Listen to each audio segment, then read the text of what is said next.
Welcome to another episode of Existence, the podcast where we are exploring the question, what does it mean to exist, and pursue a life well lived through the contemplation of love, death, philosophy, and connection. My name is Evan. I'm a U.S. Marine Corps veteran, and over the past couple of years, I have traveled over half of the U.S., living on the back of a motorcycle, and backpacked over a dozen countries across Europe, just having conversations along the way. And this is yet another one of those conversations. Today's episode is with Kevin. He is a U.S. expat who has been living in Budapest, Hungary since 2017, and someone who just so happened to respond to a Reddit request I sent out looking for people to talk to out here. We discuss living life as an expat, career versus fulfillment, death as it relates to living a meaningful life, inequality and nationalism, and other topics. It was really great to meet with Kevin and just kind of talk about what it's like to be a foreigner out here, as well as some other things, and super glad we were able to have the opportunity to talk. So with that, hope you enjoy the episode. Well, Kevin, thank you for being on. My pleasure. Appreciate you doing this. Thank you for picking an absolutely fabulous day to do this on. Yeah, too. You're welcome. It's actually gorgeous outside. I didn't plan on it being this great, but it's serendipity at its finest. Sweet. So we met on Reddit. I just sent out a message on the r/Budapest subreddit and just looking for people to have conversation with, and you responded. I did. So you're actually the second person I've met up with. Excellent. Yeah. Are we both expats? Expats? No. One of them is Hungarian that lived their adult life in the UK, and so lots of travelers in your life. Yeah, a lot of travelers. Yes. And they were an erotic voice actor, so that was really interesting to talk to. That was the previous episode before, or actually a couple episodes ago now. But sweet. So Kevin, you're from the U.S. From the U.S. You were born in Philadelphia. Born in Philadelphia. Cool. And so what brought you to Hungary?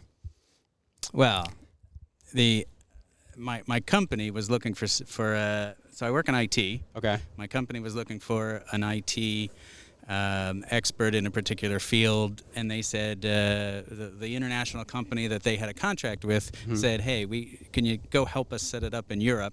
We'll put you up in the Netherlands." I said, "Okay, I'll go to the Netherlands. Why fully paid? Why would you say no?" So I went to Amsterdam. I went to Volwijk. I know, it's about an hour and a half south of Amsterdam. Okay. But still, good beer. And so I lived there for a while, and then they said, "Hey, we're setting up a place in Székesfehérvár, Hungary, which is about 74 kilometers west." Okay. And I said, "Sure, I'll go there. 2 weeks? Yeah, I've never been there before. Why not?" And I landed on 9/11/2001 to a whole bunch of people saying, "Hey, did you see the news?" And I said, "No, what happened?" And they said, "We should go to the media market," which is the Best Buy / electronic goods store. And you had a whole wall of like 100 TVs all turned on to the Twin Towers getting hit. And then Jesus. And then Christ. I was like, 2 weeks here doesn't sound so bad. They're not getting attacked. So I'll stay here. And at the end of the 2 weeks, they said, "Can you stay another 6 weeks to help us set it up here?" And I said, "Sure," because again, full salary over here. It's a pretty good life. Yeah, for sure. And then at the end of the 6 weeks, they said, "How about 2 more months? How about 6 more months?" I accepted a promotion and I moved to Budapest. I lived from then to 2006. Went back to the States for family items, and then I got the itch to go travel back to Europe, and I thought, well, I know I want to go live in Europe, but where? Well, I already had friends here that I kept in touch with for the last 10 years plus, so I thought, and plus the real estate market is a lot cheaper in Budapest than it is in London. Definitely. Or Paris. So I thought, okay, it'll be easy. I'll just move everything to Budapest, and we'll be good. And then I'll have a nice little international ability in Europe, and then I can move around Europe. So there you go. That's what brought me here, and I moved here in 2017. Okay, so 2017 is when you came out here, like full time. Sold everything. Don't have a damn thing in the States anymore. Wow, that's good. How do you enjoy Budapest? Well, Budapest I mean, I wouldn't have moved here if I didn't like it to begin with. For sure. But obviously, it's changed a heck of a lot since the 2005-6 era, if you will. It's I mean, we're going on 20 years since my arrival here, so to speak. Wow. So it has changed immensely. Some of the things I like, some of the things I don't like so much. I mean, the politics is not really great here right now for many, many reasons. But the environment, I mean, it's a major city, about 2 million people about. So it got everything you can think of in terms of a great variety of food, and it's got its own culture, it's got its own. But the mass transit is wonderful. It's a completely walkable city. You can get from one side to the other in a matter of minutes on a train, which is extremely regular and cheap. Yeah, except when it's closed on the weekends, which the metro is. Yeah, it is pretty annoying. There's always construction on some of the metros. There's always construction. Always construction. I know. They spend those Euro funds liberally. Yeah. I don't say they make a lot of progress. They just spend the funds. Yeah, exactly. So yeah, but it's big enough of a city to draw major acts. So if you like concerts, this is on pretty much anybody's world tour, right? If you like if you like a good movie, all the movies are here. It's not like you can't find a movie theater. There's tons of them. They all have translations. Although I did make a mistake back in the 2000s. I watched Star Wars. And I thought, I might let my friend buy the tickets, and he didn't check to see which language it was in, because for him it didn't matter, and it was in Hungarian, so I got to watch the entire thing of Luke, I am your father in Hungarian. Oh. Don't worry, it worked out. I understood enough Hungarian so that it was it still was fun. Oh, there you go. Do you speak Hungarian? I do. Okay. So is that pretty difficult to learn, I imagine it is? It is one of the world's most difficult, and I say that not lightly. No, yeah, as like a native English speaker, it's probably like this is what my partner tells me, at least. Yeah, it's like I very speak 5 difficult. languages, and wow. I used to, and Hungarian has definitely been the most difficult language of all. Really? What other languages do you speak? French, Portuguese, Japanese, Hungarian, English. Wow, there you go. That's pretty good. Yeah, polyglot. I can get around the world a little bit. Yeah, for sure, definitely. So, did you live in Japan at all? I did live in Japan. Okay, yeah. Sweet. How was that? Japan was fantastic. Yeah. It was my first job out of college was to teach English under the JET program. It's called Japanese English Exchange Program. And I lived in a small town. So basically, I was forced to learn Japanese because there's not a lot of people who spoke English, and it was just a fantastic, mind-blowing situation of complete isolation. So, if you didn't like yourself, you had no one to shelter with because you were it. Yeah, and again, I'm in a small town in Japan, so. When the Japanese saw me from like a kilometer away, they would yell out, "Hello, Kevin," because they could know it's me because I'm the only one not Japanese. Yeah. Whereas all I saw was a little Japanese person, and I couldn't tell who the hell it was. So it was fun. But after the hectic nature of college and the stress and everything else, to go to this small city where you didn't have anybody else to rely on, you only had yourself, you only had one job to do, as it were, and you could be anything you wanted to be. There's nobody had any expectations. You didn't have your childhood friends. You didn't have teachers, culture. You had no anchors whatsoever. You take everything you knew and turn it upside down. And so I got to reinvent myself. Yeah, for sure. What year was that? That was 90 to 92. 92. I'm old, I know. No, that's good. It was like 5 years before I was born, but it's all right. It's all right. No. So it's a life well lived. Yeah, I hope. No, that's very interesting. Especially like I used to live in Japan as well when I was in the station. Where were you? I was in Okinawa. I was stationed there because I was in the military. So I was there for a year total. But I did travel over mainland. Japan's awesome. I really love Japan. It's really a cool, but it's a cool place of the world. But I think my issue with Japan is like like you said, like if you don't speak Japanese, it's very difficult to kind of like immerse yourself in the culture. Yeah. And then people are much more reserved there. Like I always describe it as like pretty like respectful to a fault, where they just don't really talk to other people as much as like Americans do in the U.S. It's true. Americans will talk to taxi drivers who they just met and tell them about their cancer treatment. That's true. Whereas Japanese generally don't, right? Yeah. You don't even ask them how they are unless you're actually interested in how they are. It's not a toss-away comment.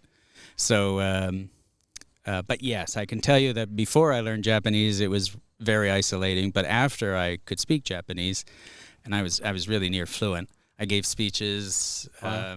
I had a newspaper column. I translated for the governor. That's awesome. And I did. I was pretty proud of myself as well. Yeah, that's So, cool. How long were you there for? 2 years. 2 years. That's it's not that long of a time to like be fluent in doing all of those things, though. That's pretty incredible. No, it was fantastic. But it's a very logical language. I know that sounds a little bit like bullshit, but no. Honestly, it's now, maybe I didn't say it perfectly, but I get the Gaijin pass. If it's not perfect, it's okay as long as it's understood. So if I didn't use the perfect tense, or if I didn't use the perfect honorific, they could forgive me just because the rest of it was so good. Yeah, no, it's funny you say that because like my partner, she's Hungarian and she speaks. She's not a native English speaker, but she speaks English fluently. Pretty much better than most English speakers as well, but she has an accent, and then she's always like self-conscious about her accent. But it's like your accent like doesn't matter. I can understand everything you say perfectly. It doesn't. I think people get so held up on like not saying it completely like natively, which doesn't even make sense. I told I have a friend who's really good at English as well, and she is also perhaps a little shy sometimes, going, "Oh, my English isn't that good." And I always tell her, "You speak English better than the two of our last presidents." Yeah. So yeah, I think you can be okay with that. Hard to do, I guess. Yeah. But no, it is interesting. So, what part of like you've traveled a lot? So, what is it about traveling that you gravitate towards the most? Work. That's what it is. So I graduated, as I said, university and had the choice of unemployment or a job. Yeah. So it was a job. Mm-hmm. And everyone people thought I was joking when I said my first job is going to be in Japan and I'm leaving, in 6 weeks. And they're like, how is that possible? And I'm like, well, they offered me the job. I said yes, and off I go. Yeah. The next job that I had was in Brazil. Wow. So I learned Portuguese. Wow. English teaching as well on the back of, and then but I didn't like the I also worked in the States as an English teacher, but I didn't like the sort of the yearly transactional of you never know what you're going to do at the end of the contract. Like it's not a permanent employment situation. So I wanted to grow up from my young 20s, right? I wanted to grow up and get a real job. Yeah. Worst decision of my life. And I went into medical underwriting, believe it or not. Because that's a logical transition, I think, right? I guess I wouldn't know. And then while I was medical underwriting, everybody would ask me to fix their computers. Oh, the printer's not working. Can you fix that? Can you fix this? So in the evening, I went to school and I got another degree in computer programming. And then, as you may know, in the late 90s, computer were pretty much the way to go. I mean, that lucked out in timing, as it were. So then, I transitioned into database administration, working for Oracle, not to name drop, but that's where I did go. And then that led on to a couple of other IT projects and whatnot. So there you go. When you think about your kind of your life path, your trajectory as you started growing up in your young adult years, what were kind of the decision factors in you pursuing a career over like maybe some of the other things you might have wanted to do? Or do you feel that was the way you kind of went? Did you feel yourself to be like more the career-oriented person? No, I don't. I'd hate to say I don't like what I do. It pays the bills. But no, I wanted to be a veterinarian. but my financial situation could only bear so much to put me through college. I needed the piece of paper, and then I needed to earn money. Yeah. I couldn't take on more debt at the time. So veterinary school, medical school was not an option for me, no matter what my grades would have been. No, I'm not doing what I wanted to do. Yeah. So it's making the best of a bad situation, if you will. So the other thing is, if you know what you like to do, that's a blessing. I mean, the curse is being good at everything, because then you never know what you want to do, because you can always do it. And I'm not saying I'm good at everything. I'm just saying, it's if you have a world of possibilities open to you, it's much more difficult than if you have a world of two possibilities open to you. It's easier to make a decision when the choice is of two or even one. So on the back of just paying bills, I went into English teaching. Great. English as a second language teaching, right? But then that wasn't what I went to school for. I went to school and I got a science degree. So now what am I going to do with it? So I had to get out of the teaching area, because I had no credentials for it, right? I don't have an ESL accreditation. I didn't have teaching licensing or anything, and it's not really the direction I wanted to go. I didn't want to teach kids, and I didn't have the master's or better for university teaching. So again, the technology thing just sort of snowballed into where it is really. Yeah. So sometimes you don't get to do what you want to do. You do what you have to do, and Yeah. that's where I am. Would I now? I'm over 50 now, so could I, if I had enough money to just sort of sit back and say, okay, can I go back to med school, for example? Well, no. Now, I mean, that boat has passed. I can still do a lot of hobbies with medicine or animals or some such, but that career path is gone. Yeah. Why do you think it is that you don't see that as an option anymore? Well, age. I mean, you got to go to 12 years of schooling to get. Yeah. that already puts me, at retirement age, basically. Yeah. So, I mean, it would be different if I had a younger, if my younger self were stable enough, say at age 30, and go back, and then you say, oh well, I can do it from, and then at age 40, 45, you're starting your career over again. But you have 20, 30 years easy in your career, so that's not a problem. But you can't do it. You can't do it now. I can't do it now. So, there's a great question, and I highly recommend this to anybody, which is if no matter what profession you got, you would have a comfortable life, but not a rich life, not a poor life. Doesn't matter what would you be doing? Close your eyes. Money's just not the issue, right? Would you be painting? Would you be, working on a farm? Would you be talking like you are to people? Working in sales, working in medicine. What would you do? Somebody say, because you can take a look at the skills, right? I like to talk to people. I like to teach. Okay, you know what? You could be a lawyer. You could that teaches people about the law. You can protect people. Hopefully, we're talking about the good lawyers. It has all the skills the exact same as a teacher. The teacher is talking to people, talking to youth, hopefully educating them, working with parents, et cetera, et cetera. Same skill set, teaching, communication, et cetera, based on facts, always learning, et cetera. So which skill set do you want to stress? Because they're both in communication, radio, communication. I work in IT. There's a lot of communication in IT. Yeah. Not the actual programming anymore, because I'm in management now, not programming itself, but getting business requirements, communicating to the different layers about how you're going to use technology, how you're going to leverage technology, how you're going to implement technology, how your end users are going to feel about that. I mean, that's all communication. So just to say what skill sets you have, okay, that's nice, but then how are you going to apply them? Yeah.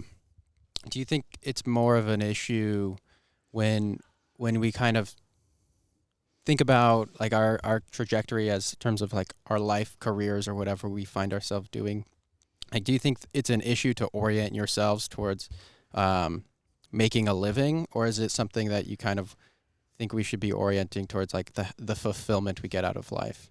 Oh, it's the I mean, I would probably have very different answers at age 20 and age 50. So I'm still gonna stress exactly what I said. Close your eyes. You're never gonna get rich. What do you see yourself doing? Yeah.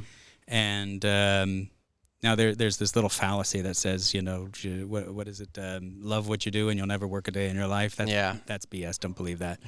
I don't believe that. That's even if you own your own business, it's work. It's work. Yeah. So what is different though is your attitude towards it, right? So. So when you close your eyes and again you think of those skill sets that you have and you want to apply, and you say, oh, I want to do this, I want to do that, and again, there's 100 different shades of that under the sun. As I said, communication can be everywhere. Technical skills are everywhere, right? Math skills are everywhere. Which ones do you want to apply and use? And there is a certain amount of realism that says, I have to eat, I have to pay rent, I have to put fuel in my car, or whatever the case is. I need money, right? I mean, there's a minimum there. After that minimum gets wiped out, let's just pretend you're making more than the minimum, then I would seriously start thinking about the qualitative parts of it, right? So there's your attitude towards your job. Don't be miserable, right? You can bring something to your job. I mean, even janitors can dance if you want. It's you really do have to approach it. There's a conceit that I want my child to be a doctor or a lawyer, but no, there is a good day's work in plumbing and electrician and carpentry, and I mean, everybody needs these skills. There's as strikes are going on in certain countries now, the trash isn't getting picked up. I have huge respect for the garbage men. Watch how fast your quality of life plummets when you don't get your trash picked up. Certain countries called certain countries called France but they're always protesting. It's not something. Always, right? Last year it was Italy. Oh yeah. It's some of the very basics that we take for granted. For sure. Can that allow us to lead a nice life can turn sour really fast. And so my point is, take pride in it. You're not only a janitor. The world has not stopped because a banker has died. But your block can be pretty smelly if the garbage man doesn't come by. Yeah. So you're not a better person just because you're making a little bit more money than somebody else. Everybody should have respect for each other.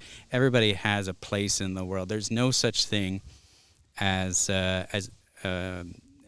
we shouldn't have respect for one another. For sure.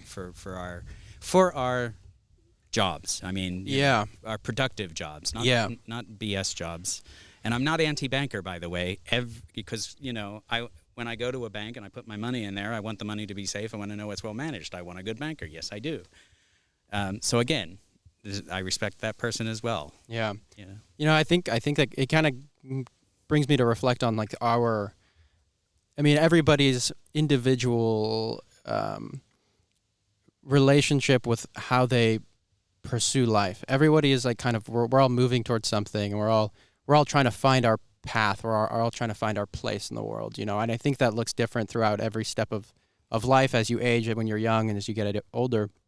But I only see it from my perspective as a 25-year-old trying to find, or at least is in process of doing the things that I want to do and do the things that I love, because I think that will bring fulfillment to me. But, and I try to think more broadly on like where other people see themselves and how they see themselves moving forward in their life, and where I think I find the most, I guess, sort of comfort in the decisions that I make are realizing that everybody has their own talents, everybody has their own abilities, like you said, and we're all trying to navigate that space within ourselves to move in a direction that we find most meaningful. And that, I think, can bring it brings a lot of questioning to your life, because you're trying to like find and navigate what you're doing with like what you find to be most what you find to be most driving inside of yourself. And that's a difficult thing to do, and it took me a really long time to be able to like really narrow down like what it is in myself that I found the most drive towards. And it's a long process, but I think it's like just it's like, how do you do that? And I think that's something like a question that I have asked myself, and up until like I found what I really want to do, it was almost a painful journey for me, just to kind of be lost in the world of me trying to discover what it is that I find most meaning towards, and what I want to do to orient my life in, you know. And it's difficult, but it's 100% worth it, because you have to like, I think the way I look at it is like we all just ended up here. We're all just trying to figure it out together. But within that space, we can do our best to learn about ourselves, to learn about what makes us motivated, what gets us up out of bed, and pursue that as long as it brings, you know, more well-being to not only yourself but to other people. But it's not an easy thing to do, and that's really kind of as well as like kind of what I like to explore within this podcast is like what motivates other people. Because as somebody that took a long time to like figure that out for myself, being able to do this, like to kind of share other people's experiences with how they've gone about their lives, how they've gone about their experience of this existence that they're in, you know. I think it's important to kind of get a lot of different perspectives on it, you know, to see things from a different vantage point, where we can kind of take everybody's view on life, everybody's view, especially like on a career aspect of it, because that's such a huge part about everyone's life, is like, what are they going to do for a career? And I think that's why it's so important to kind of talk about these things. I think, you know, a lot of the time people think, I want to be, especially teenagers, mm-hmm. right? Because their parents are, you know, what do you want to be when you grow up? What do you want to be? But they don't talk about what kind of life you want to lead, right? Yeah. I mean, that's really a better question. And say, what do you want to be when you grow up? I want to be a doctor. I want to be a lawyer. I want to be an electrician, right? And then you go to college and you take some subjects and you sink or swim, whatever the case may be. And then, you know, so what are you going to do? What are you going to do? It's still not a question about you as a person, right? It's always something else that they're asking. And I think it's a better question instead of, as I mentioned before, instead of saying, what do you want to do? Like, do you want to be a teacher? Do you want to, again, is take a look at the skills that you want to leverage that make you happy. Mm-hmm. I mean, some people are introverts. Some people don't want to talk to people. So are you technically minded? Do you want to be an electrician? Do you want to be an architect? Do you want to be a builder? Do you want to be a computer programmer? Those have, you know, much less communication requirements, not negative requirements, but less, right? So you can stress on where you want to be, and you can look for avenues that match your personality and what you want to do. Mm-hmm. But I think I mean, as you heard me do the zigzag of careers over my life, I think your career is very much the same as evolution, you know, Darwinian. I know, where did that come from? The important thing is not the one thing you are, but your ability to change, adapt. Yeah. So, you know, you have a great singing voice, okay, but you know what? Not everybody gets to be a singer. So now you have a great singing voice. Now you spend a few years trying to in community theater, or you spend a few years at your karaoke bar, or whatever else you did. And you're not going to make the breakthrough that you think. So what are the other avenues for you? You know, you can still, I mean, there's still a demand for singers. It's just you're not going to make it in LA kind of thing. You know, Hollywood isn't going to be writing your name in the lights. So you got to look at where else you can do it. Again, it's about change, right? So now you've changed your thing. And you can do the same thing with pretty much any skills. Okay, I like I like communicating, but I really don't want to work with kids. Great. So now where else do you want to go? And you know, it can just roll with it as life hands it to you.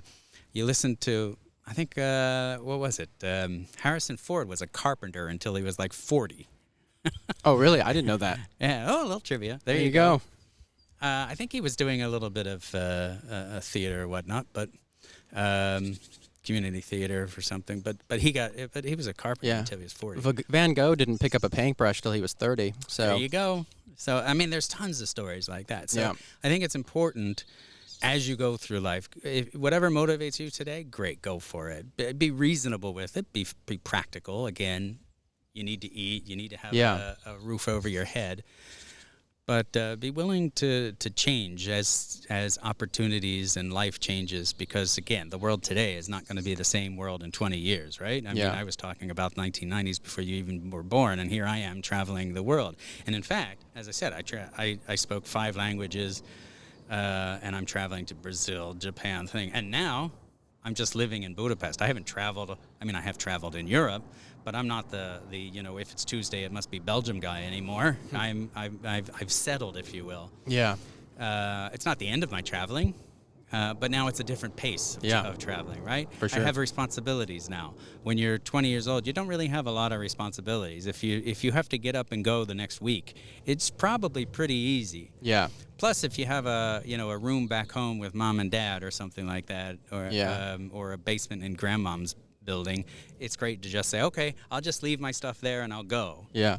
But when you don't have anything, like literally you have a house full of stuff, as I do right now in Budapest, right? And you say, okay, now I want to move. All right, so what are you going to do with the house that you own here? You got to sell it. Yeah, okay, what are you going to do with the stuff in your house? Mm-hmm. So you're going to, now there's all sorts of planning you have to do that wasn't part of your 20-year-old life. Yeah. So I'm not saying, it's different. It's the one I chose, but it's different. So you just have to take that. You could have just as easily said, well, why didn't you rent?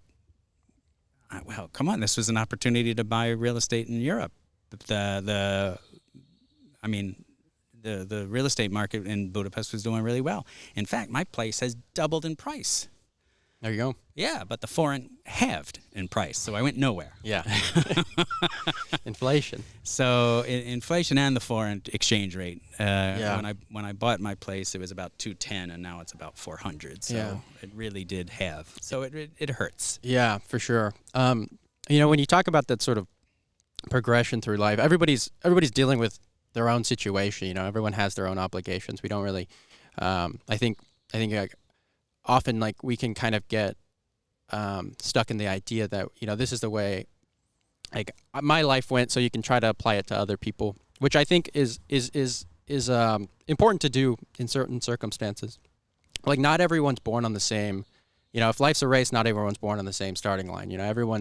Everybody's born within a certain situation with certain obligations and with certain ideas that they have fixed in their heads, and there's different. I think that's like the thing is like being obligated to take care of people or to take care of like a family situation. I think those are like huge drawbacks to people's ability to be able to like go out and do things. And I think you can consider yourself, and I consider myself as well, extremely fortunate to be able to be in my a 20-something-year-old who goes out and travels. But for most people, I'd say for a lot of people, it's either just not an option, or it's just something that is just so far out of reach that they don't have the ability to do, or at least to consider seriously.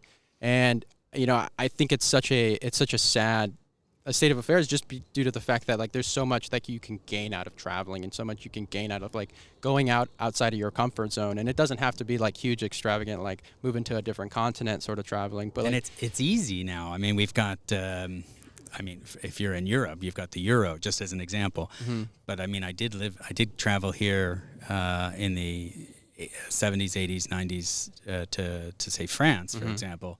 Okay, great. Went to France. You have the French franc. You want to go to Italy? That's the Italian lira. You want to go to Switzerland? That's the Swiss franc, which still is the Swiss franc. But you want to go to Germany? Now you got the Deutschmark. And you want to go to England? Okay, now you got the pound. Still the pound.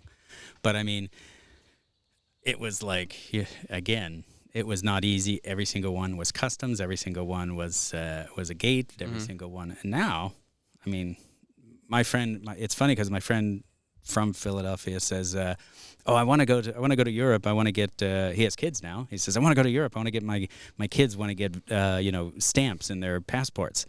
I'm like, "You're only going to get one, because once you land, it's like going to New Jersey to Pennsylvania, Virginia. There's no gate. There's no stopping you. You just walk, drive, train, whatever, plane to plane. You just walk out Super of the easy. plane. It's not. There's no stamping anymore."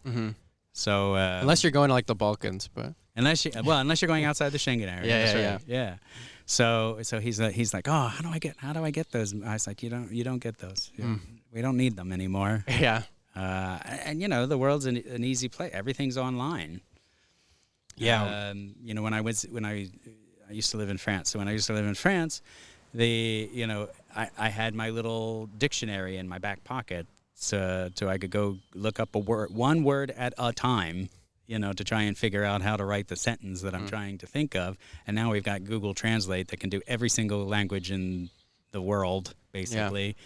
And in seconds, it can translate entire pages. Or you can even talk into it, and it'll talk back out in the other language. So we're at a very far different place, and traveling. That again, I go back to the mindset. I've been to places, I've heard people where they're. I'm not saying it's only Americans. Probably Americans are loudest about it, but when they go to some place and they say, "Oh, I want to," why isn't it like this? Well, I'm used to this. Why don't they do it that way? Yeah. And you're like, what? Didn't you just leave your country to see how other people do it other ways? I mean, it's a silly thing. You go to Italy and, Americans will compare pizza. Oh, our pizza is better. I'm like, why are you boiling Italy down to, pizza? Yeah. There's so much more you could be doing. Did you take a look at the other stuff? I mean, it's there's a whole different way of life and living and so some people are open to the experience, some people aren't. When I lived in Brazil, we were actually two teachers that went down, and it was me and a lady. She was we were both mid-20s. She was higher mid-20s, but she was an English teacher by training, and I was just by experience. Mm-hmm.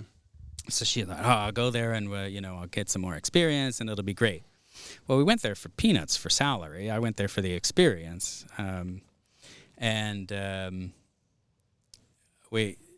But while we were there, they paid for everything, food, lodging, maid service, transportation. Wow. I mean, everything was paid for. Yeah. So you didn't really need much. Mm-hmm. She couldn't stand that because, again, I don't know if this sounds conceited or whatever, but I was like, yeah, I'm happy to let other people pay for my stuff. I'm all right with that. Yeah, thanks. I'll let you know what I want to eat, and it's there. And thanks for being my maid. If they're offering, they're being paid for it. That was part of the offer that I got, right? So I was willing to just. I'm not abusing anybody. As I said, I respect everybody and their jobs. That was her job, right? But she was like, no, I want to be an equal. I mean, you can't take me out to a restaurant all the time. You have to let me pay sometimes. Mm-hmm. And they're like, why would we let you pay? We're treating you here. Mm-hmm. And her style she just couldn't get her mind around that. She left after 6 months. Wow. And I'm thinking you left a unique opportunity in a foreign country. Yeah. I mean, if you were to say, okay, I wasn't getting paid enough, I mean, I'd have understood that. That's a legitimate reason. But just because you want to apply your American equality, female equality, to a Latin American country of the 1990s, by the way, again, before you were born, I know, why not just take advantage, have some fun? Mm. You're treating everybody with respect. That was part of the contract. It's not like you're looking down on anybody. I certainly didn't look down on my maid. She was performing a job just like anywhere else. I had a job, she had a job. Mm-hmm. And in fact, she gave me one of the best presents of my life, which was, I mentioned that she was cooking meals for me. She was cooking meals for the family, not just me, but she's cooking meals for me. And when I left, she gave me a recipe book of her recipe, many of her favorite recipes that she had made for me throughout the year. I was in tears. That was that was an absolutely personal, wonderful. Yeah.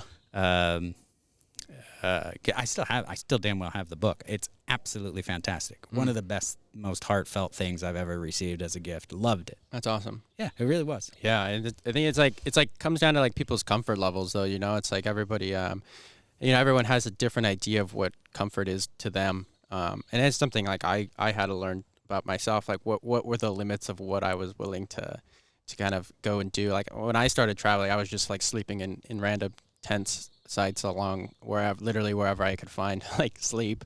And then I was like, I can't do this anymore. And like I was like, okay, well, I need like maybe a hostel. Maybe I need a hostel. Well, this is the thing. You prioritize different things, right? So, I've lived in many countries, as I mentioned, and people will say, well, which country did you like best? And I'm going back to what I said. You adapt to where the country is. Mm-hmm.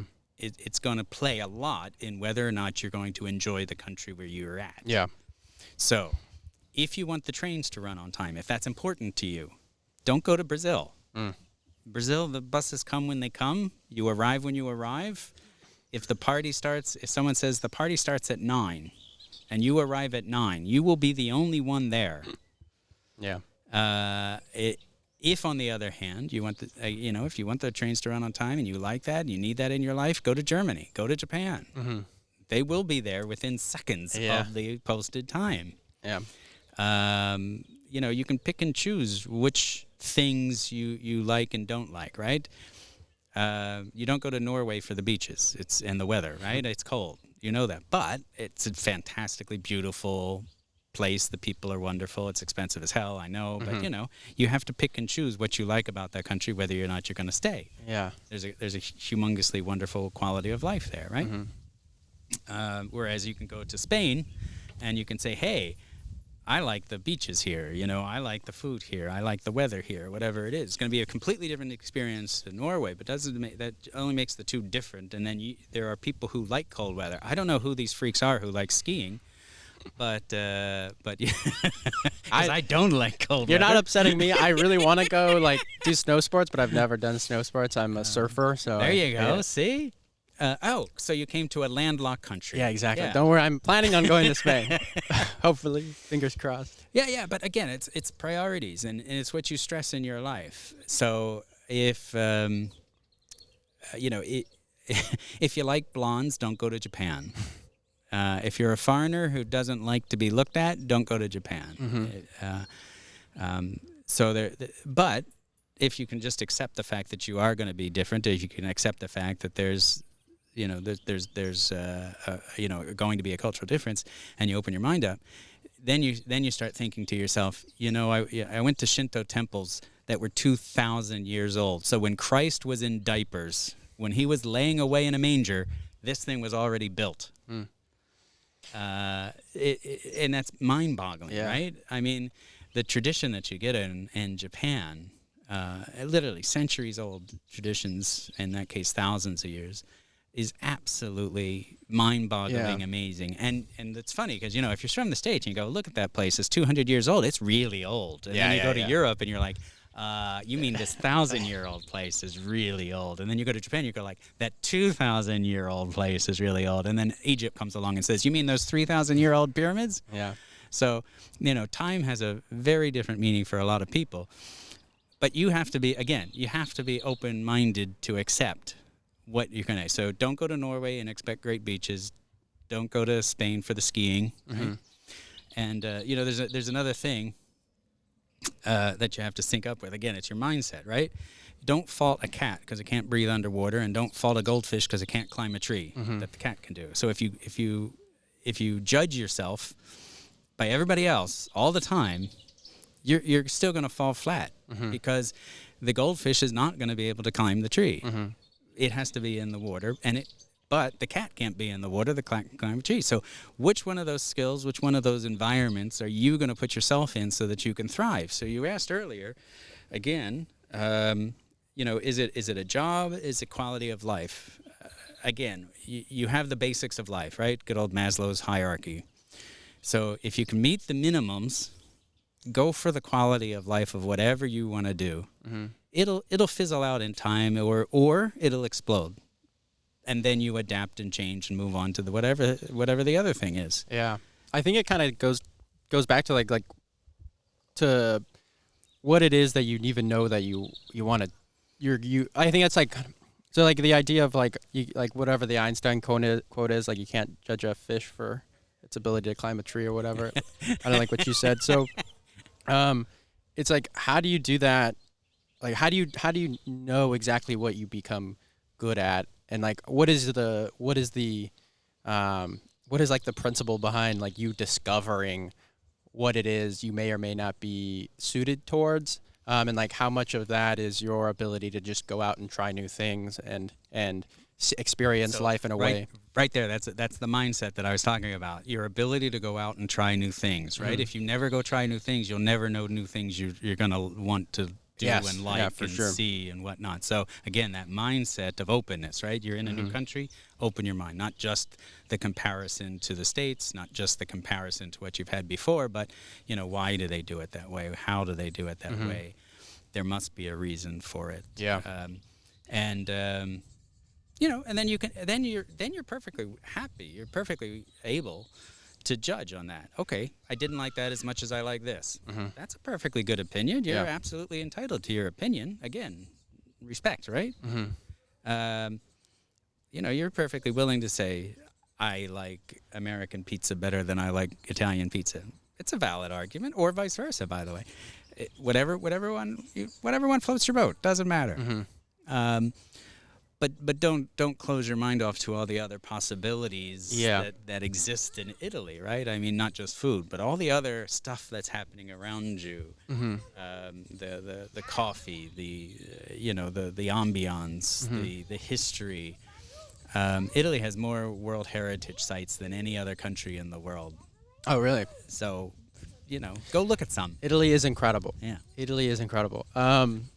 Yeah, I think it's like a question of like, how do we become the people that try new things? Like, how do you become that person? And I think that's something that's Is that a nature versus nurture question? Well, I mean, it's always a mix of both, but like, I think it's important to kind of, I know it's important to try new things and to put yourself out there. It's one of the most valuable, I guess, aspects to a personality that you can have, because it allows you to adapt, like you said, and kind of evolve with yourself as you learn and grow about knowing yourself and the world around you. But, I think it's really difficult. And also the kind of the question I always go back to, like, why do some people do things and why do some people not do things? It's like, what is it about a person's experience of the world that allows them to be a person that goes out and takes the risks and goes to put themselves out there and take the chance on things that may or may not work? And then what is it about a person that is just not able to do that? For some reason, there's a roadblock in their mind in order to, just to keep them safe, to keep them in their comfort zone. But by the way, if you get the answer to that question, write a book and it'll be a bestseller. Yeah, because there's a lot of people who are behind that. There's, I have aspects of myself that are still roadblocked. That I'm like, what? If I just loosened up a little bit, but the road is littered with people who risked something and then dash their dreams. But if you don't try, you don't succeed either. So everybody's compromise place is different. Yeah, well, that's such an important point, is if you don't try, you don't succeed. Because, like the chances, the thing I always come back to in terms of my own self, like taking the chance and taking the risk on things, is there's 100% chance I'm going to not do it, or I'm going to fail if I just don't take the chance. 100%. If I never do it, I will not get to whatever state I want to get to. And if I do, at least there's a percentage there I can attack. Like, if there's, however minuscule it may be, like there's a chance that something might go well and I might be able to achieve. And that always And gets even me if to go it do fails, something. that's a learning experience. Exactly. One more learning experience that you didn't have before. Yeah. Well, I think right there is something that you're hitting on, which I think most people, or I shouldn't say most people, but I think that can be a sticking point for some people, is the fact that you can't, it's like, if you fail, it's part of the experience, and it doesn't mean you're actually failing. Like, failing is like this. Well, I guess you can consider it failing, but it's not necessarily, it's not a bad thing. It doesn't have like the pejorative connotation that usually hangs over that word. Like, failing is a good thing because then you learn from it, and then you continue. No, if you learn from it. If you, well, yeah, you're right. There's a distinction there. If you learn from it, if you take it with you gotta have that mindset. I'm going to learn. There's a. Let's go back to languages for a second. Mm-hmm. Babies don't speak language perfectly. They make lots of mistakes. Mm-hmm. We can consider each one of those a failure. You didn't say it correctly. And we know later on in life, when people are trying to learn foreign languages, that some people are a little bit afraid to speak that foreign language because they're worried about making mistakes. And I've spoken to a lot of those people in English, and actually other languages as well. They're trying to speak the language, but they stutter. They do a lot of ums. They do a lot of thinking. They do a lot of insecurity things. And then, there's always like, oh, if I drink, I speak better, or something along those lines. And it can be true because they're not thinking so much. They just, okay, if I make a mistake, I make a mistake. Mm-hmm. And that's the way you're going to learn, right? Because you did speak, you did make the mistake, but maybe somebody nudges you in the right direction and you don't make the mistake next time. But if you're too worried about making the mistakes, you'll never learn the language. Yeah. I mean, nobody speaks a language perfectly from the get-go. Mm-hmm. You have to stumble. You have to crawl before you can walk. Yeah, have to exactly. walk before you can run. So, I mean, you have to make those mistakes. And I am absolutely not afraid to speak in any of my languages, even if I'm going to make a mistake. Yeah. Simply because it's the only way to learn. Mm-hmm.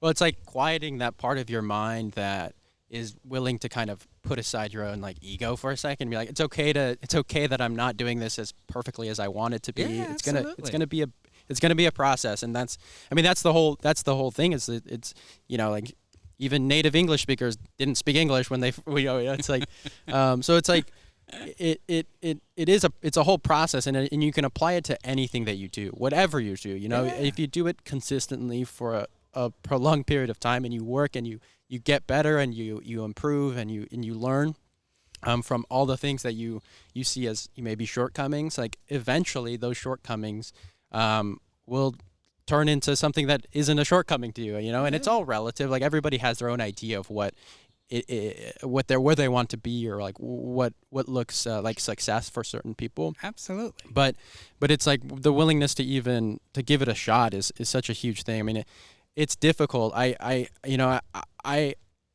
pride myself on being somebody that like really can quiet that part of the mind. Like, even if I am even if I like go into something completely, I have no idea what I'm doing. Like, I think the thing that can really help is like the fact that like nobody actually knows what's going on. I mean, there are like experts in certain things, yes, but I'm not taking that away from doctors or anything, but like, I'm not going to get an open heart surgery by some guy off the street, but at the same time, there's always stuff to learn. Like, whoever is just remember, those doctors practiced. Exactly. No, they didn't. And for matter of fact, I did ask a doctor, there's got to be a first time for every doctor that they can't tell the patient, this is the first vasectomy I've ever done. This is true. My first.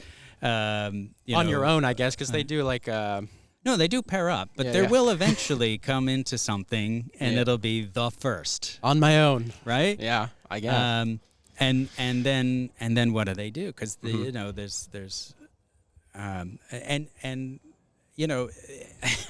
my doctor friend said, when we're learning, the resident doctor can't always be there with you. But what you do is you take the information, you look at it, you go out, you say, look, doctor, this is what I see, this is what I think should be the treatment.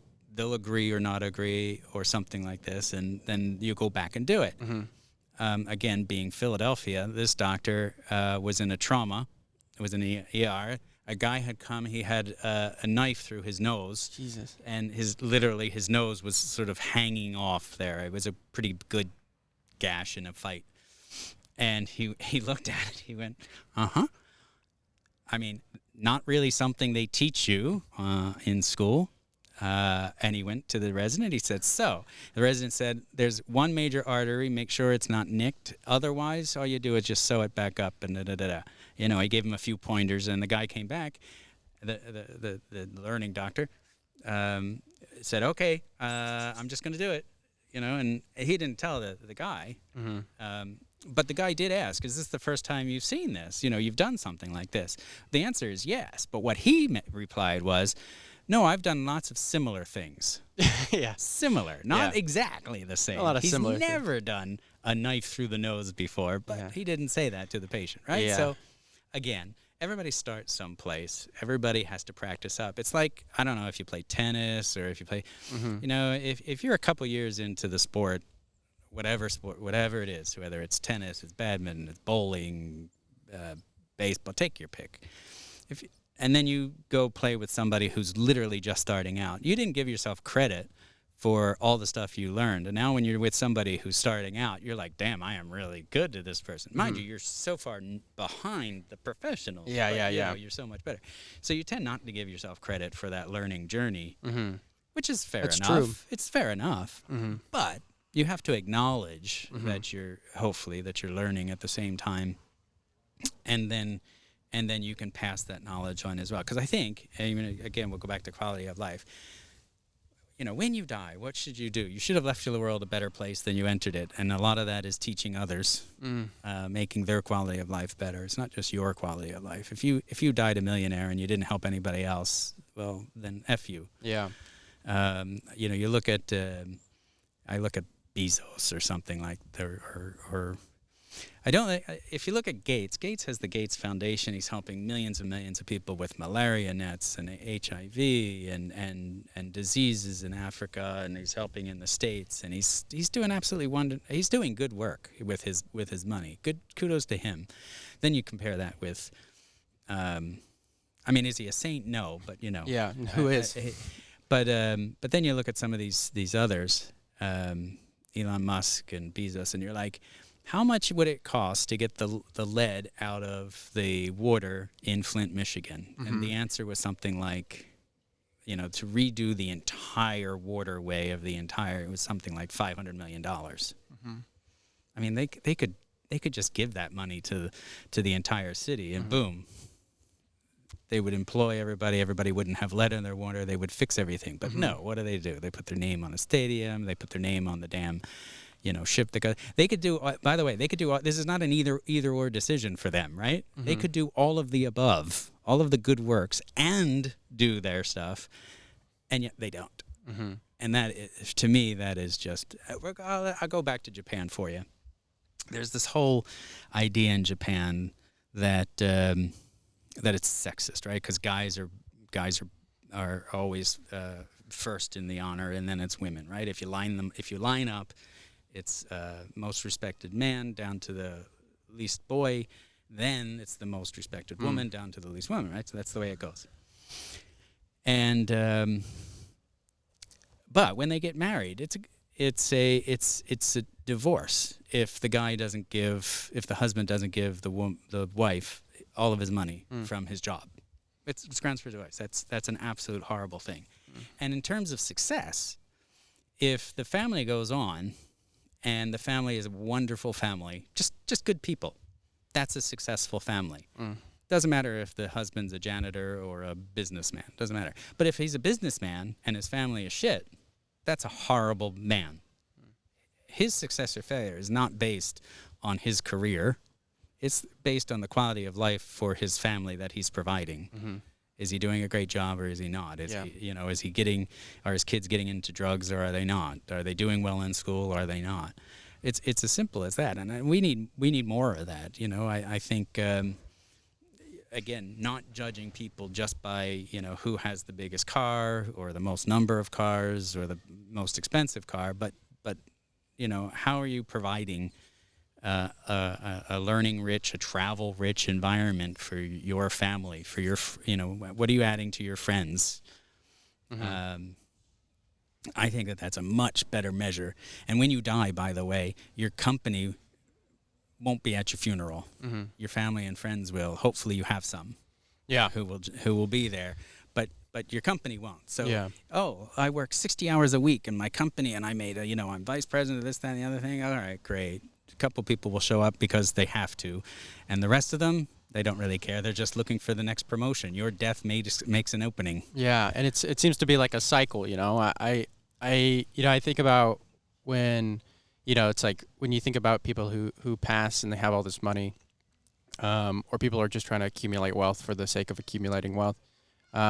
It's like at what point is it, like where does like how much of a factor, and obviously it's a huge factor, like money is a factor in everything, I think like my way my mind orients towards this sort of questions are more towards like what is it, can we ever get away from the state of like finances in terms of like well-being? It's like how do we evolve past the idea that we need to accumulate wealth in order to like have a level of success? And obviously it's important, like you need to, in the state of the world, in the state of existence that we live in now, like we need money to like buy things. But at the end of the day, like when you die, like nobody's thinking about how much money they have in their bank account. When you get diagnosed with, stage 4 cancer and you're lying on your deathbed in your last month of your life, like nobody's going, you drive a great Lexus. Yeah. No, exactly. nobody's thinking that at all. And I think like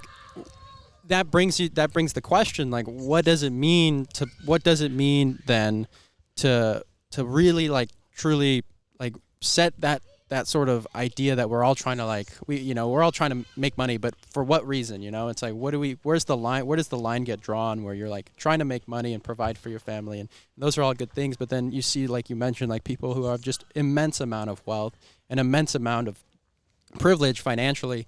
And it's like, how did we come to a state where that is possible? And like, why are people so incredibly rich and why are people so incredibly poor? And how is it still happening? And it's not a state of the world that, it's not fair. The world's not fair, but there seems to be some things that are less fair than others that we can probably figure out. In the literally 100 years ago, if I said the name Carnegie or Rockefeller, those names still resonate. You still know exactly who they are. You still know them to be extremely wealthy people. And what did they do with their wealth? Mm-hmm. Carnegie Foundation, Rockefeller Center, they made institutions of higher learning. They contributed to universities. They made culture and arts part of their focus. Something tells me there won't be the Bezos arm of MIT or the Elon Musk Center for cultural awareness in UCLA or something. Mm-hmm. It's a good question. Like, how much is too much? Wealth inequality has existed before, but not really to the degree it is now, right? Even Bernie Sanders is on the looking at it from the other prism, right? He's going, if you work 40 hours a week, you shouldn't have to rely on food stamps and whatnot. And if you think about it, in the United States, $7.25 an hour is the minimum wage federal. It's not everywhere, but you know what I mean. But let's make that $10 an hour. So you work a 40-hour week. It's $10 an hour. That's $400. That's $1,600 a month minus taxes. Who lives on that? Mm. I mean, I don't want to sound conceited, and I'm certainly not US, rich, but you're not going to live a lot on, unless you live in rural in the rural area of certain portions of the U.S. You're not going to live in San Francisco or New York, for example, or Philadelphia or whatever, and so there's a lot of inequality, and the U.S. isn't really doing anything. And the worst part about it is, there is inequality here in Hungary, for example. There's inequality in Europe. The difference is, you were saying what we were mentioning before about Maslow's hierarchy, right? You've got to have some basic needs taken care of. And when we take a look at some of the basic needs in the United States, they're not taken care of. You don't have health care. Right? You have disaster care. Mm-hmm. You have the ability to be bankrupt if you have a medium level of health care. This isn't even a thought in the minds of all Europeans. All Europeans are like, of course we go to the hospital and get treated. But wait a minute, how are you going to pay for it? What do you mean pay for it? I've lived here since 2017. I haven't paid for a damn thing in medical. I mean, I've paid for prescriptions, but even those are low in comparison to the States. So, but I don't pay it. You know, nobody here is talking about copay and percentages and limits and all this other stuff. They're just going, do you need it? All right, go get it. You know. Yeah. Well, I think that's like, and this is something that my partner and I talk about, is like in the U.S. there's such a sticking point for individualism, like where our individual freedoms, our individual rights are like so protected, and we think about ourselves so individually. Well, I mean, at the same time, it is still like that in Europe, but it's just there's more of an aspect of a community, or I guess like a more of a collective sense of understanding. Like there's basic needs that need to be met, and you know, there are things that, you know, that just, you know, you're living in a certain society and you expect these things to be able to. I mean, that is the function of government, is to protect its citizens, yeah, exactly, right? And what's more necessary than a minimum amount of food, safe water, safe air, you know, safe drinking water, a roof, an affordable roof over your head, basic health care, etc. There's a very famous phrase that is, Europeans work to live, and Americans live to work. And you know, it's you know, to a certain extent, and obviously it's true. I mean, Americans will say, "Oh, I've worked a lot this week. Yay, I'm a worthy person. So I deserve my Lexus. I deserve my stuff." And Europeans are just like, "Well, you are, so you do get that minimum. It doesn't matter whether you work or not.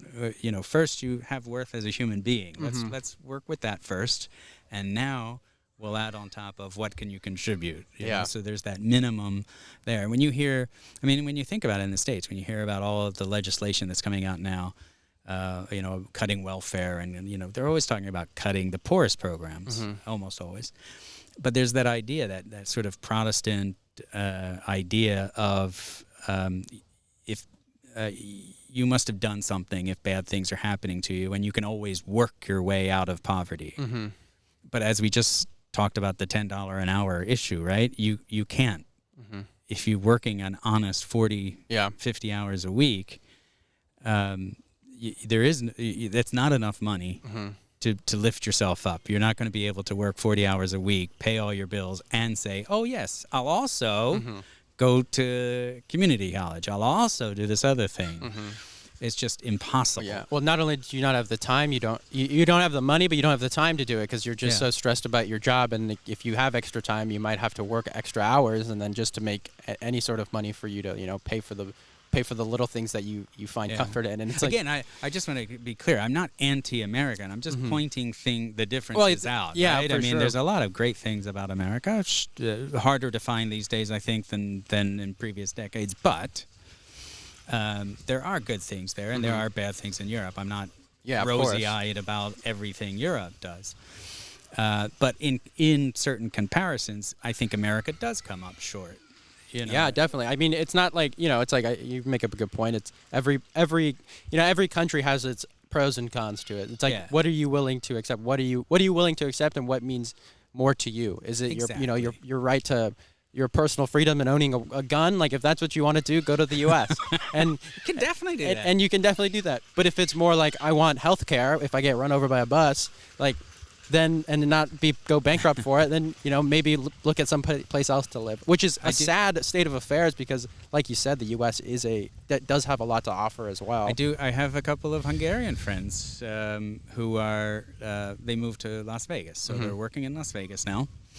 They're a couple and living in Las Vegas and making good money.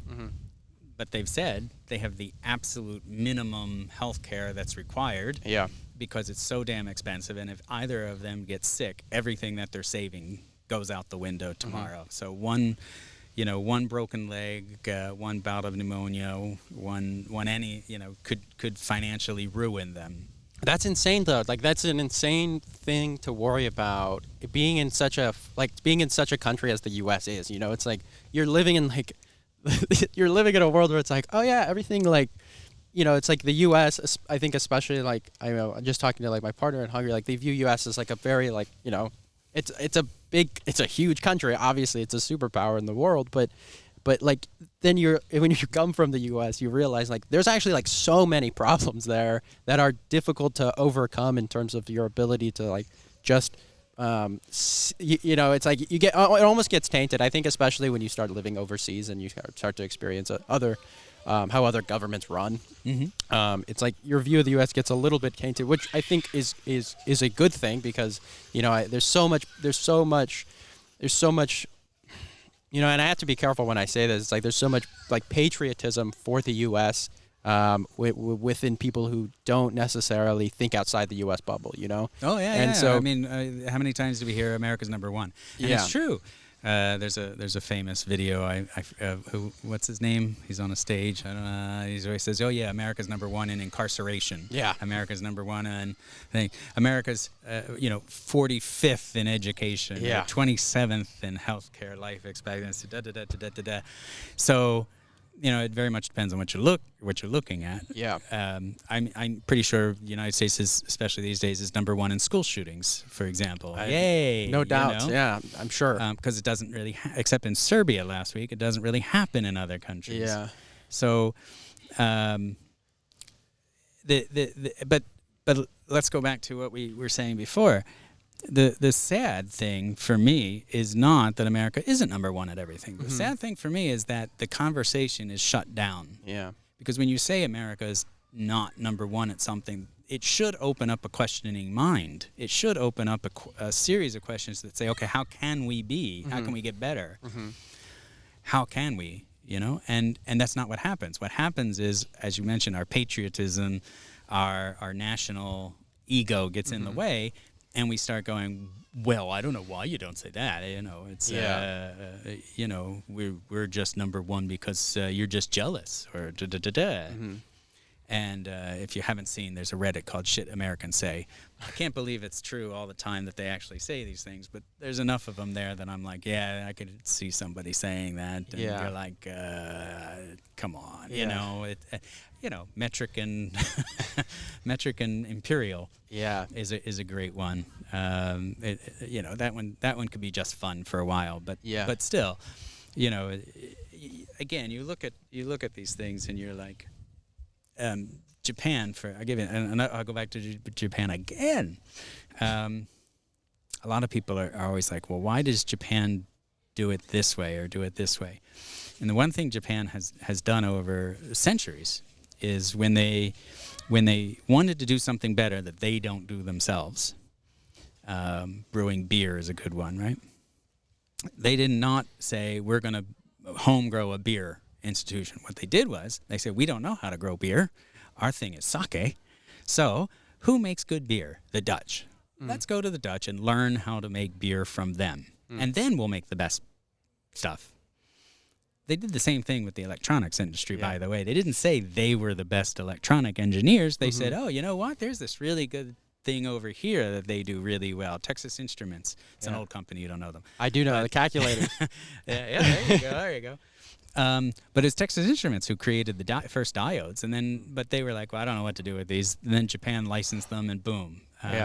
There was, I think it was Philips who created the first laser disc. Again, Dutch were like, I don't know what to do with this. The Japanese said, we'll take that, and then off they went with CDs and whatnot. So if you keep your mind open and agile, intellectual curiosity will get you very far in life, I think. It's when you start shutting down and start saying, I know it already, I know everything, there's nothing for me to learn, that's a real problem. And I think that is a little bit of a problem for not all Americans, but some Americans who then they don't really get the travel bug, right? Because there's nothing to learn over there. They're all doing it wrong anyway. I'm in the greatest country. I don't need to leave it. And you never learn the new stuff, right? That open-mindedness doesn't come. That alternative viewpoint is never heard. So it really detracts from their ability to approach things in new ways and different ways and really grow as a person. Totally. I mean, it's important in all aspects. How do you think we manage our humility in that sense? Like, how do you think we manage like our ability to see our situation as only one single situation and not, take that for an axiom for all of life? It doesn't have to just apply to countries. It could apply to, just what you do for a living or your relationships or whatever. It's like we can only see from this one myopic perspective that is our life, our whatever we see, whatever we've experienced, whatever we've gone through. What do you think kind of the do you find that there's like anything that we can do to really kind of humble ourselves to help us bring us more to a progressive state of mind? It's a personal choice, right? Yeah. I mean, it's a personality choice. It's a personal choice. You're either going to open yourself to it or you're not. So I don't know. Certainly, there's not one solution. There's many. And then those solutions may work for some people and not for others. Yeah. No matter what you do, some people are just not interested, right?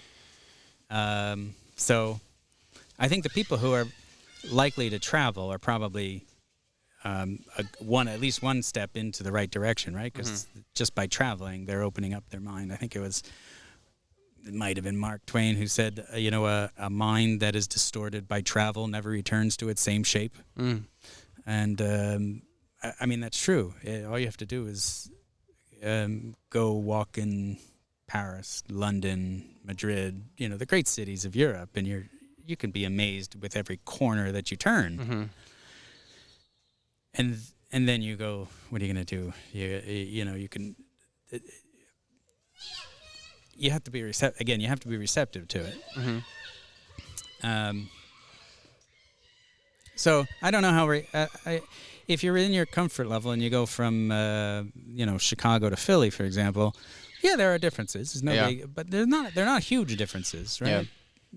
There's not language differences. You can go to the cultural neighborhoods. There's a Chinatown in Philly. There's a Polish center in Chicago. There's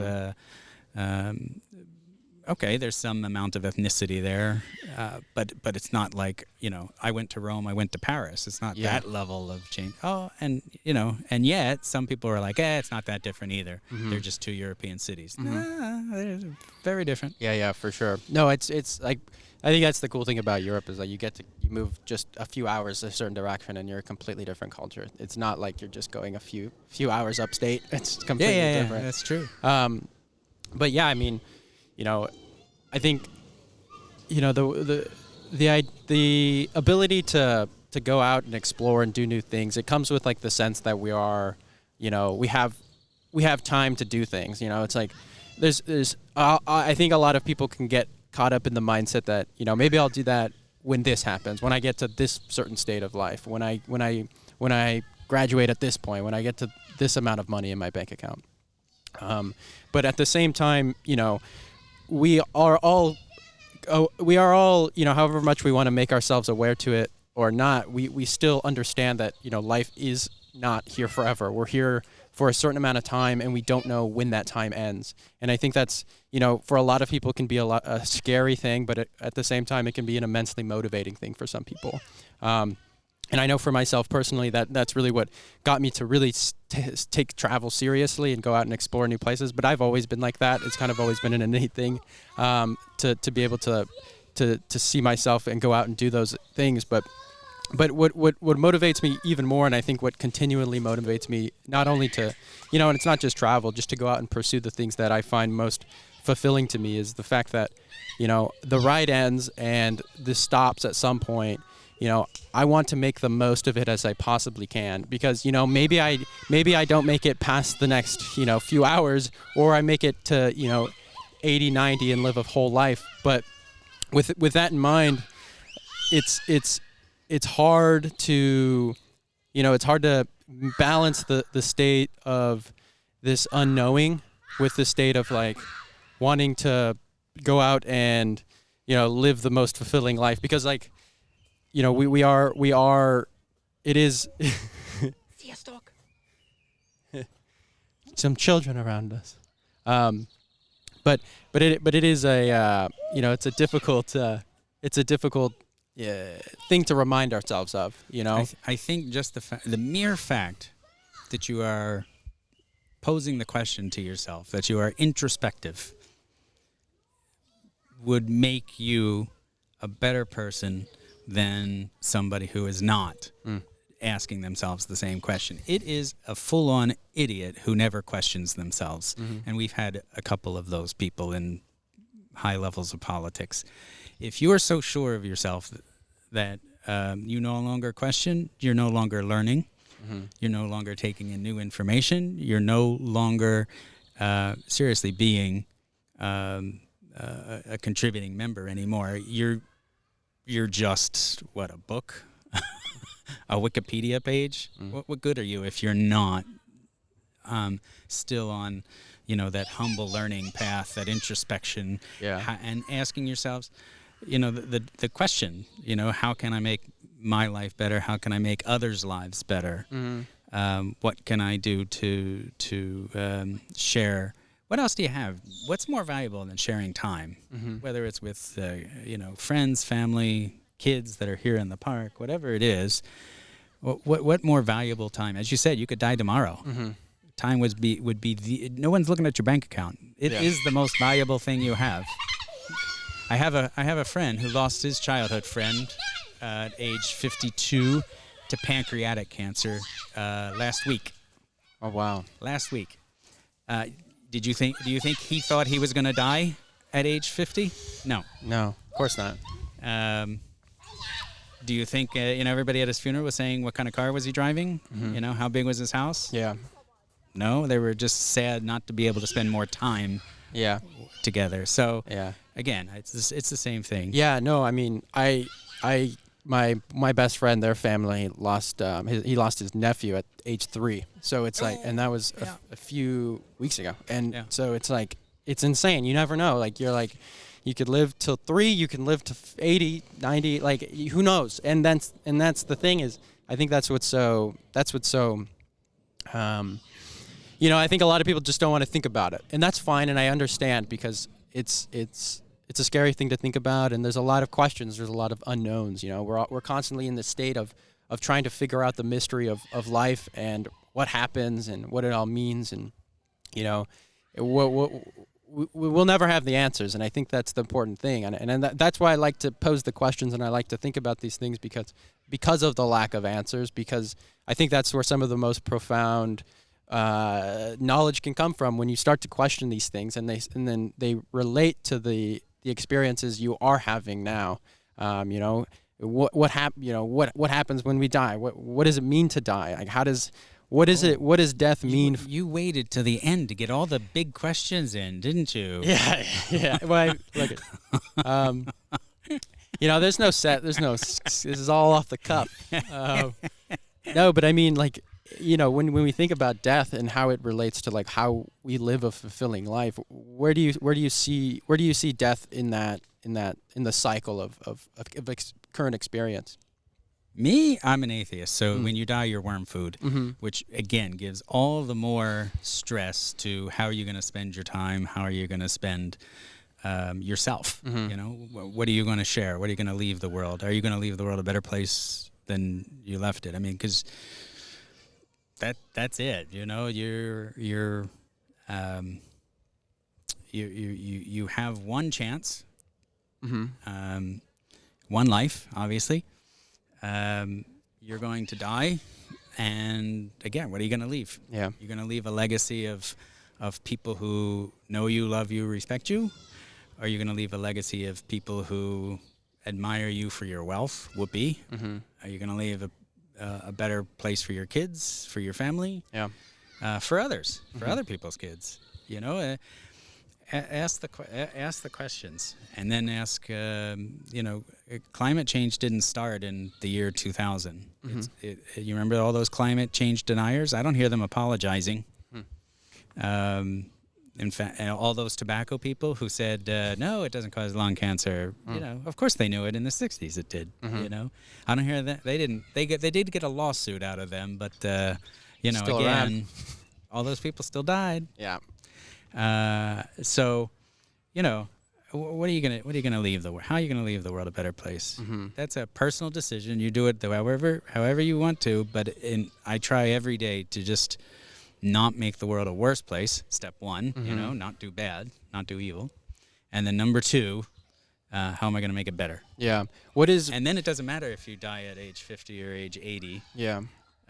Because you're on a path of making it better the whole time. Yeah. You might get frustrated that you didn't have enough time to do better. Yeah. I think that's good. But yeah, at least you're on the right thing. So. Yeah. No, I think that's an important point, and I think that's it's something that I think many people kind of espouse is the how are you going to leave the world and how are you going to make it better? And I think what in your view is a better world? And what does that mean to you? And I know it's a personal thing. It's a personal answer. But to you, like, what is it that you truly seek to offer? Well, I mean, I gave some examples. You know, again, I'm doing my best to combat climate change. Mm-hmm. You know, all the basics we could do. You know, I'm not running over puppies and whatnot. You're not running over puppies? But what else could you do? You know, besides the basic human stuff of. When I was teaching, for example, one of my students said I've inspired her to become an interpreter, and she checked in later, and she was. Yeah. So, okay, that's fantastic. That's inspirational, as I said. When somebody else contacted me, they said, they had no interest in traveling before, and then they took their first trip because I was excited about my trip, and they sort of caught the bug, and then they did it, and then they found out that they like traveling now. And so that's awesome, making their life better. And you could I have a Hungarian friend here who works in IT as a DBA, as a database administrator, except that her plan was to become a pastry chef. I said, well, why don't you go to school in the evenings and weekends, and then you could become a pastry chef as a hobby? She did exactly that. She didn't open up her thing, but she did get a certificate for pastry chefing, and she absolutely loved it. Had a fun, great time. It's things like that where you just, every little increment of making other people's lives better, not doing wrong yourself, not kicking puppies or whatever, it's sometimes it's not always the huge home runs that you're going to get cheered on for, but it's the little bits that I give you another one. Some people have an idea of Americans, right? Americans abroad, for example. I mean, I know people who have been living in Budapest for 8 years and can't speak a word of Hungarian, for example, and then I come along and I'm not fluent, but I'm pretty good on it, and they're like, where did you learn Hungarian? And yet I never picked up a book. I never went to a school. I mean, I did pick up a book, I should say, but I never went to school to learn Hungarian. I picked it up myself. So getting rid of those stereotypes as well. When I was living in France, I was walking down the road, or even in Brazil, actually both countries, as I recall, both countries where people would come up and ask me questions in their language. So they obviously thought I was French or Brazilian. I did not look American, and I did not act American. They were asking me, and then I very much got absorbed by the culture, if you will. So much so that they were comfortable enough thinking that I was not, and then when I would, obviously spoke with an accent, they were like, "Oh, where are you from?" And then I would tell them, and they were like, "Oh, that's fantastic." And now they think, okay, well, not all Americans are the fat hamburger eating, I only speak one language type of American. So again, you have that sort of ambassador role that you can bring another viewpoint to maybe somebody else's experience as well. So, little ways all through life. Yeah, no, for sure. You hit on an important point, which is it's the small things. It's the small things that you do every day that you don't know how big of an impact it actually might be. Because we're all orbiting in this space of experience where we're all interacting with each other, and everything we do affects something.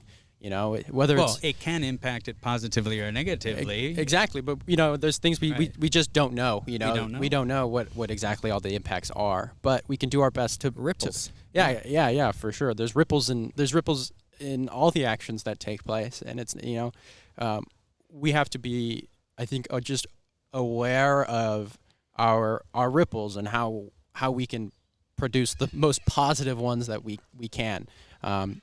And it doesn't have to be, starting your own charity and like going out to, third world countries to go and build wells or whatever. Like it can be small things like just, giving your extra change to the person on the street, or just smiling and saying hello to a person that you think is having a bad day. I think those are some of the most profound things that you can do to impact people daily, that you just, it can be hard to do sometimes because you're also dealing with, your mental health, and you're trying to navigate your space of experience. But it's not, it's not something that's impossible, and it's something that as you do more and more, you learn to grow within that, and you learn to get better and kind of just do a little bit more, and to a state where you feel comfortable doing. And that can really bring some positive impact more than you would know. Good work is its own reward. Yeah, for sure. Totally. Yeah. Awesome. Well, thank you for being on. I really appreciate we've got an hour and a half here of conversation. You talk a lot. Hey, well, so do you. We've been on. It's good. It makes for a good conversation. I hope some of it you can use. Good luck it's with great. that. No, it's great. You were great. I really appreciate you being on. You've enlightened me to a lot of expat life, and you've been doing it longer than I've been. So I really appreciate you kind of just taking the chance and talking to a random person on Reddit. So it's been great meeting you. Yeah, well, Kevin. this will be spliced into my your podcast, and it'll ruin my life, right? Yeah. Well, actually, it's all. I'm just gonna take out all the clips, or just use all the bad words, and he said Americans were stupid. Nate didn't say that. Yeah. No, actually, before you he said America wasn't number one. Oh my, America's That's not. That's what? it. No. No. So before you go, actually, I love music. Do you like music? Who doesn't like Okay, music? you know what though, But, and I keep saying what it. What kind of music? No, it doesn't matter. But I've interviewed people that are just like, you know what, I don't really like music, and I'm like, I don't understand. So now I'm like prefacing it every single time, and then people are like, what are you talking about? Like, of course I love music, but there's some people out there. Would you have any music recommendations? It can be anything. It really doesn't matter. Just looking for some unique stuff, and I'll link it to. Have you tried some Hungarian? Oh music? yeah, for sure. I just saw Fran Palermo the other day. Fran